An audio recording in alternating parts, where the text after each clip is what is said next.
আসসালামু আলাইকুম। অবিরাম বাংলার সংবাদে সবাইকে স্বাগত জানাচ্ছি। আমি মারিয়া চৌধুরী। শুরুতেই বিআরবি কেবল সংবাদ শিরোনাম। দর্শক জানিয়ে দিব আমাদের হাতে পাওয়া সর্বশেষ আপডেট বাংলা সংবাদ। শুরুতে থাকবে সংবাদ শিরোনাম, পরে বিস্তারিত। সরকারের সমালোচনায় নাসির উদ্দিন পাটোয়ারি। তারপর জানিয়ে দিব জামায়াতকে নিষিদ্ধের 3 দিনের মাথায় পালান আওয়ামী লীগ সরকার। এখন জানিয়ে দিব সিলেটে আবারও নাসির উদ্দিন পাটোয়ারির উপর হামলা। এবং সর্বশেষ জানিয়ে দিব বিএনপির বৈঠক আজ, রাষ্ট্রপতি নির্বাচন প্রধান আলোচ্য বিষয় হতে পারে। দর্শক এতক্ষণ শুনছিলেন সংবাদ শিরোনাম, এখন শুনবেন বিস্তারিত জানার আগে আপনি যদি আমাদের চ্যানেলে নতুন এসে থাকেন তাহলে অবশ্যই চ্যানেলটিকে সাবস্ক্রাইব করবেন। আর ভিডিওটি আপনি কোন জেলা থেকে দেখছেন এবং শুনছেন অবশ্যই কমেন্ট বক্সে লিখে যাবেন। এখন বিস্তারিত। সরকারের আলোচনায় নাসির উদ্দিন পাটোয়ারি। তারেক রহমানের নেতৃত্বাধীন বিএনপি সরকারের বয়স এখনো 6 মাস পূরণ হয়নি। এরই মধ্যে সরকারের পারফরম্যান্স নিয়ে তীব্র সমালোচনা করেছেন জাতীয় নাগরিক পার্টি এনসিপির মুখ্য সমন্বয়ক নাসির উদ্দিন পাটোয়ারি। তিনি বলেছেন, আগামী বাংলাদেশ তারেক রহমান চালাতে পারবে না। ওনার 6 মাস এখনো পূরণ হয়নি। উনি বাংলাদেশ চালানোর পরীক্ষায় ফেল করে বসেছেন। শুক্রবার 31 জুলাই বিকালে সিলেটের কোম্পানিগঞ্জ উপজেলায় দেশ গড়াতে জুলাই জাগরণ কর্মসূচি অংশ হিসেবে থানা বাজার পয়েন্ট অনুষ্ঠিত পথযাত্রা ও সমাবেশে অংশ নিয়ে তিনি তা মন্তব্য করেছেন। সরকারের সমালোচনা করে নাসির উদ্দিন পাটোয়ারি বলেন, যেই পরীক্ষায় ফেল করে এই পরীক্ষা আর তাকে দ্বিতীয়বারে বসানো উচিত হবে না।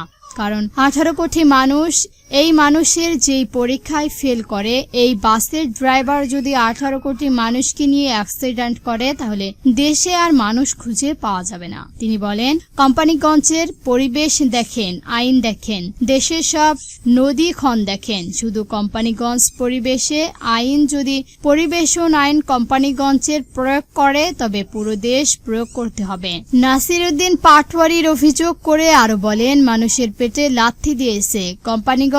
প্রত্যেকটা ঘরে ঘরে চুলার আগুন জ্বলা বন্ধ হয়ে গেছে।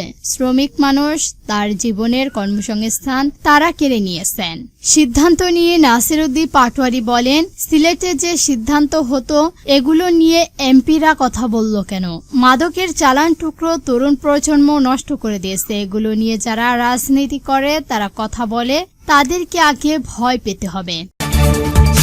জামায়াতকে নিষিদ্ধ 3 দিনের মাথায় পালায় আওয়ামী লীগ সরকার।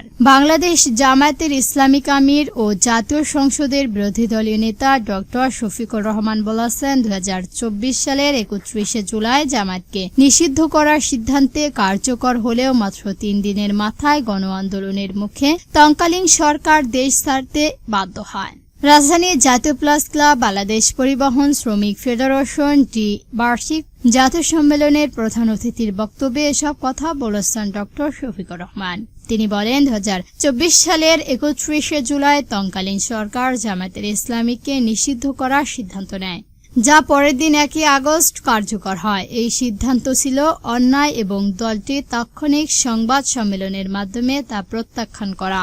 জামায়াতের আমির বলেন, নিষিদ্ধ সিদ্ধান্তের পর দলীয় নেতাকর্মী ও দেশবাসীর প্রতি আন্দোলন, জনগণের সঙ্গে আত্মত্যাগ হওয়ার আহ্বান জানানো হয়েছিল। তার দাবি, জনগণ সেই আহ্বানে ব্যাপক সাড়া দেয় এবং এর ধারাবাহিকতার মাত্র 3 দিনের ব্যবধানে সরকার ক্ষমতা ধরে রাখতে ব্যর্থ হয়। 1 আগস্ট জামায়াতের নিষিদ্ধ করে 5 আগস্ট দুপুরে রান্নাভাত ফেলেই রেখে দেশ ছেড়ে পালান সরকার। তিনি বলেন, দীর্ঘ সময় ধরে জনগণের উপর নির্যাতন চালিয়ে কোনো সরকার টিকে থাকতে পারেনি। অন্যায় ও অবিচার পরিণত একসময় ভোগ করতেই হয়েছে তাকে। সিলেটে আবারও নাসির উদ্দিন পাটোয়ারির উপর হামলা। সিলেটে যৌনন্তপুরে জুলাই পথযাত্রা কর্মসূচি শেষে ফেরার পথে জাতীয় নাগরিক পার্টি এনসিপির মুখ্য সমন্বয়ক নাসির উদ্দিন পাটোয়ারি গাড়ি বহনে হামলার ঘটনা ঘটে। হামলাকারী বহনের একটি গাড়ির কাঁচ ভেঙে নাসির উদ্দিন পাটোয়ারি অনেক আহত হয় এবং তার সঙ্গে থাকা 2টি লোকও আহত হয়েছে। শুক্রবার রাতে নাসির উদ্দিন পাটোয়ারির ফেসবুক পোস্টে এই অভিযোগ করেন তিনি। জানা গেছে, পথযাত্রা শেষে নেতাকর্মীদের নিয়ে ফেরার পথে এই দুর্ঘটনার শিকার হয়েছেন তিনি।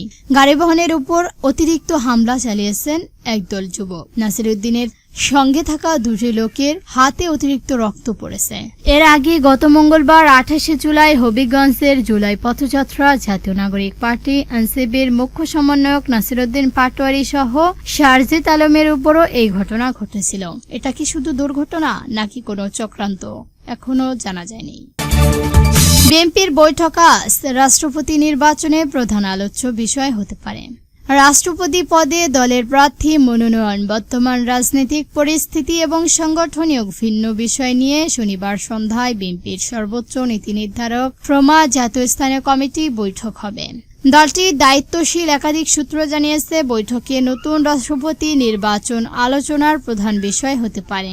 দলীয় সূত্রগুলো বলেছেন, চলিত আগস্ট মাসের মধ্যেই নতুন রাষ্ট্রপতি নির্বাচন সম্পন্ন করার পরিকল্পনা রয়েছে বিএনপি শীর্ষ নেতৃত্বের। এর প্রেক্ষাপটে দলের পক্ষ থেকে কাকে রাষ্ট্রপতি পদে মনোনয়ন দেওয়া হবে সেই বিষয়ে স্থানীয় কমিটির সদস্যদের মধ্যে আলোচনা হওয়ার সম্ভাবনা রয়েছে।